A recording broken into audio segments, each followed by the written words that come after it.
Hi there, what's up? We're in the next part. Go check out the previous part to this, please. Our bearings. Guys, we're living in a world we've got Kim Kardashian as the example for what you need to do with your body. We're living in a world where Beyonce is the idol, do you understand, of many young girls. So how in the world are you going to draw little girls out and away from the adoration of Beyonce and into the adoration of godly Christianity? You cannot stymie and smother the absolute gorgeosity that God has put in his daughters. He's made pretty girls, he's made beautiful women out of females out here in these streets, and they get born again. But there is nothing more off-putting, not personally, because I go lifestyling prior to coming to Christ. And so, therefore, I was very big on getting my body clothed. I was very big on looking stellar cute, you know. Move out of my way. I come out of a lifestyle of that nature. And the one thing that I always found a little bit off-putting, God, ne, and then later on in the southern suburbs of Joburg, and then later on wherever it is in Rudlagotengi, is never bora. There was nothing about them that I was interested in. O ne le mme wa AME wa seaparo o na apara di uniform tsa kereke tsa masela mo ditlhogong le what not, you know. Hi hampene hona le batho ba ratang hampe uniform ya bona. Do you, girl? Mara nna I've always just, and little cousin khale ntse re mock this thing, you know, ha ke gola, my girl cousins and, you know, my friends, like both chiquitas ntse re gola as teenagers and what not, we always just like looked down on di tshiretse tsa di uniform because we were ignorant. Ne re le ignorant, ne re sena tlhaloganyo. And so for those reasons we just looked at them as these people that are trapped. Shem, literally, that's how my cousins and I used to think about these chiquitas and my girls. We'd be like, Shem, umunye umntana ngakwazi ukunto life, umunye umntana ustranded ugqoke uniform na 17 kodwa usabhizi usasenza wasali busy ka dikwekwe ka diyetangana tsela tse fani tsa ko AME tsele tse fani tsa ko Wesele or whatever might be the church of choice. There was something very unattractive about the smothered state of the females in these churches. And then as I got older and, you know, I studied you know, international law to a certain extent, and I came across the women in the Middle East who have to wear a hijab or whatever, you know. Is it called a hijab or a habib? I stand corrected. And how it is that they have to conceal matlab or diafa. All you see are these eyes. And there was this like protagonist movement. Yeah, this one woman from the United States that was like literally trying to stand for women in the Middle East rights. And I just developed this aversion towards religion and how sometimes it just takes away the beauty of a woman. Some of these ladies in the Middle East, but you can see how beautiful this woman is. And also here in South Africa, Hindu girls, many Hindu and Muslim girls, they have to cover miriabona. They have to sometimes even cover, I believe it's the Hindus that cover even get all of their faces all the way, you know, across. Like this right here in this country. And when you look at this girl, when you look at her, what a beauty. And you know how the Indian girls have got such beautiful hair. You know? And you have to hide all that hair. For me, it was like, what a waste. It is a travesty, you know. So for those reasons, I always had this view of religion from my upbringing. It is a suppressor, a thwarter of basadi. Guys, so since this is a corrugated iron roof, pula sometimes it's one overwhelming voice yaka, so please bear with me, right? I always looked therefore at religion as this thing that stymies women, and so I was not attracted to it at all. No, like for me it was like haba to baba bazalwane or haba to baba siraseka Islam, haba basiraseka bu Hindu. Tshwantse ba tikwale basadi ba teng, tshwantse ba apare these parachutes, these frocks. Like you can't see that it's a woman in there other than tabarwa outfit because no contouring of her body at all. You can see that's a human woman. How are you supposed to be happy and glad for the glory that God gave you as umfazi? So I was very turned off by religion for those reasons. Very, very turned off.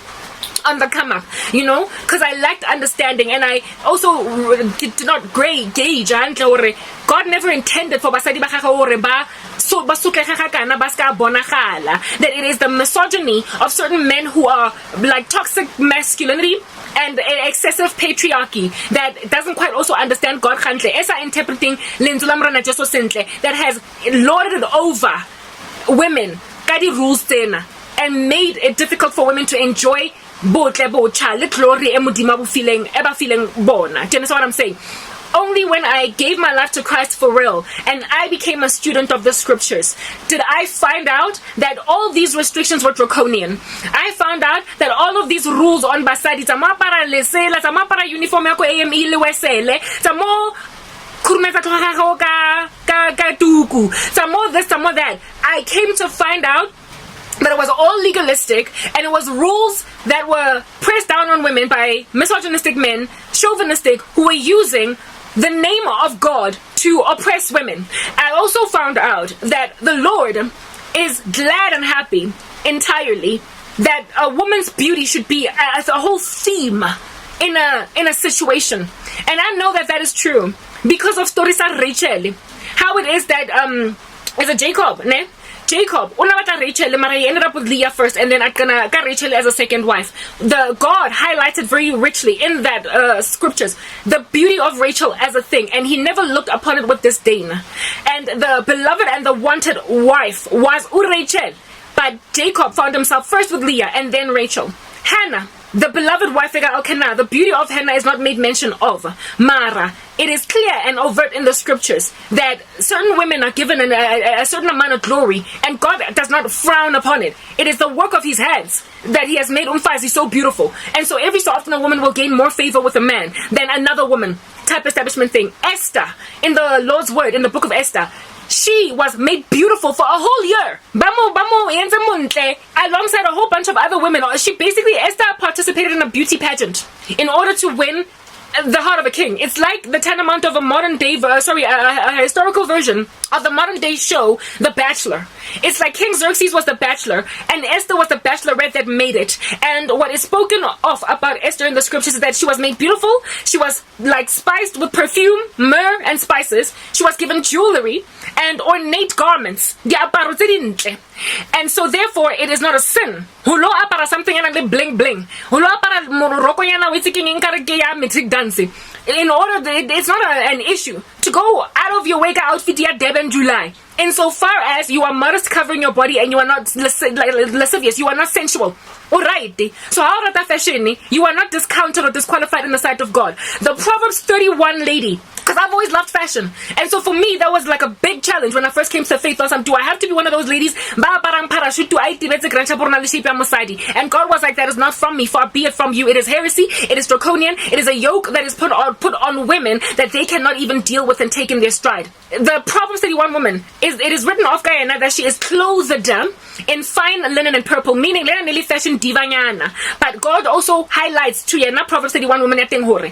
Charm is deceitful and beauty is fleeting, but a woman who fears the Lord is to be praised. So essentially, despite being a fashionista, the Proverbs 31 woman, she is also, though, however, admonished and warned. This is hermeneutics, interpreting scripture with scripture. She is also admonished to not put too much emphasis on botle ba gagwe, because batamai le cham ya teng mara o rata modimo la ntse o rata fine linen and purple. Do you understand what I'm saying? That's Esther. Now let's go to Sarah.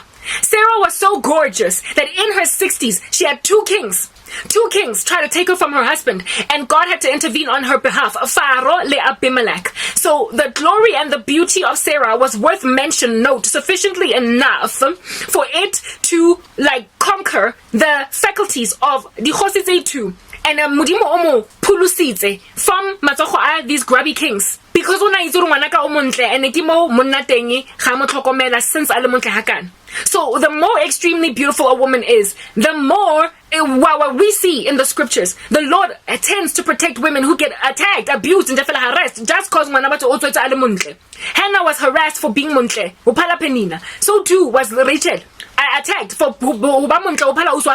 so God is not a respecter of persons. He's not going to be like, just because you're struggling with a self-esteem issue, you can just slap karabo